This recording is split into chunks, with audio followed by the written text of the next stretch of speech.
I would say that the start in photography was just a byproduct of actually going to art school. I enjoyed looking at my grandpa and grandpa's pictures, these old still prints, and I saw that stuff, and I think that was probably the first time that I really got attracted to art in general.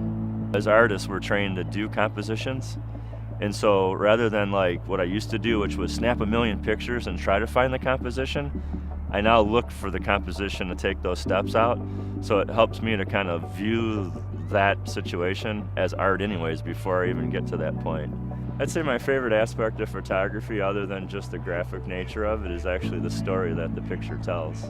I think everybody can relate to something in the imagery that is a spark of something that it's a remembrance of their memories, and I find that really interesting to look at someone's face when they're looking at the photography, and that's a photo moment in itself. I think the difference between documenting a photograph and actually creating artwork from the photograph is a simple process. I use my kids as an example with the gymnastics they do right now, and a lot of parents are shooting and just getting the image and capturing that moment, but I try to take that photo and turn it into artwork.